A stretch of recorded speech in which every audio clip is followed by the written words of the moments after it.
તો શક્તિ ભક્તિ અને આસ્થાનો ત્રિવેણી સંગમ ગણાતા જગવિખ્યાત યાત્રાધામ અંબાજી ખાતે આજે દેવ દિવાળીનો પર્વ ભારે ધામધૂમથી ઉજવવામાં આવી રહ્યો છે। 51 શક્તિપીઠોમાં આદ્ય શક્તિપીઠ તરીકે ઓળખાતા અંબાજીમાં કાર્તિક પૂર્ણિમાના દિવસે ભક્તોનું માનવ મહેરામણ ઉમટી પડ્યું।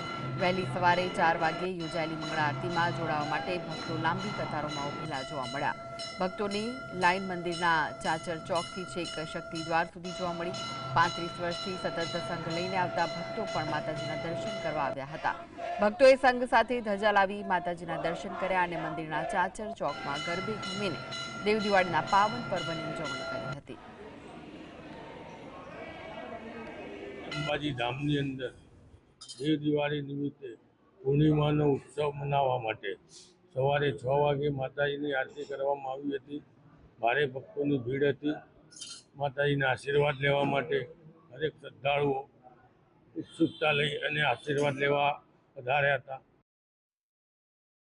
કાર્તિકી પૂનમે ખૂબ જ આનંદ અને નાચતા કૂદતા પદયાત્રા સંઘ લઈને આવીએ છીએ અને જેની અંદર મોટી સંખ્યામાં 11 માણસોએ જે સંઘ ચાલુ કર્યો હતો, આજે 100 થી 150 માણસોની સંખ્યા અમારી પાસે હોય છે, જે અમારા ગામના વતનીઓ પ્લસ અમારા સંબંધીઓ એ પણ એની સાથે જોડાય છે અને આજ મંદિરની અંદર સરસ મજાની મંગળા આરતી કરી છે અને 52 ગજની ધજા ચોકમાં લઈ અને સરસ મજાના ગરબાનું આયોજન કરી અને દરેક ભાઈ ભક્તોએ ગરબાનો આનંદ લીધો। વર્ષથી માં અંબાની દયાથી અહીંયા દિવાળી પછી દર્શન કરવા આવું છું।